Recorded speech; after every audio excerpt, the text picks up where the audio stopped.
Isang tahanan na matagal nang nagbibigay buhay sa lahat ng nilalang. Nagbibigay ng pagkain, tubig, hangin, at lahat ng ating kailangan para mabuhay. Ngunit sa paglipas ng panahon, unti-unting nagbago ang pakikitungo ng tao sa kalikasan. Maraming gusali ang naitatayo sa pamantayan ng industriya, ngunit salungat sa kapakanan ng mga naapektuhang komunidad.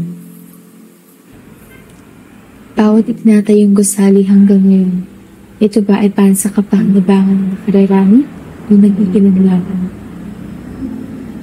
Ang dating buhay na mundo, ngayon ay sugatan na.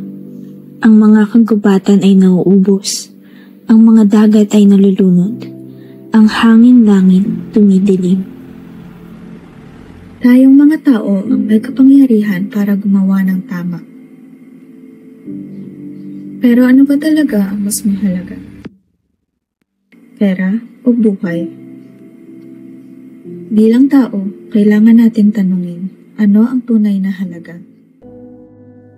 Lahat tayo ay may bahagi sa nangyayari. Sa kabila ng pagkasira, may mga tao pa rin kumikilos. May mga tinig na nagsasalita, umaaksyon, at gumigising sa iba. Ang mga ginagawa natin ngayon ay may epekto sa kinabukasan. Maliit man o malaki, lahat ito ay mahalaga. Maging inspirasyon tayo para sa pagbabago.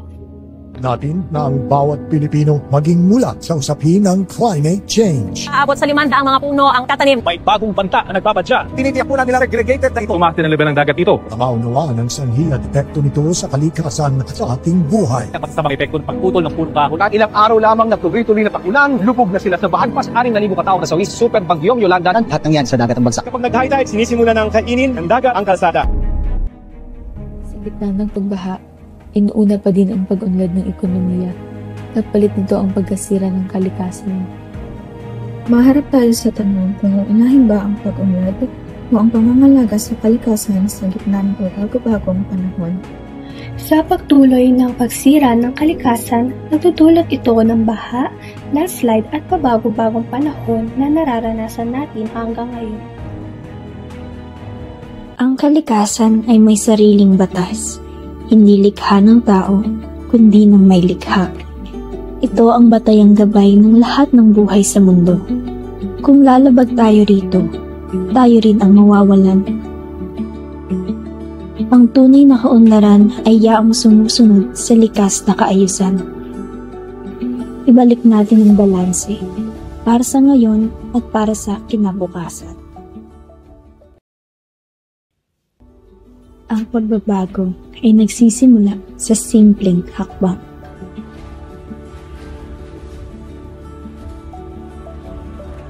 Ang maliit na kilos ay may malaking epekto.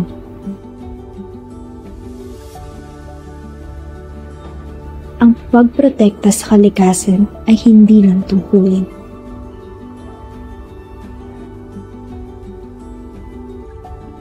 Ito ay responsibilidad.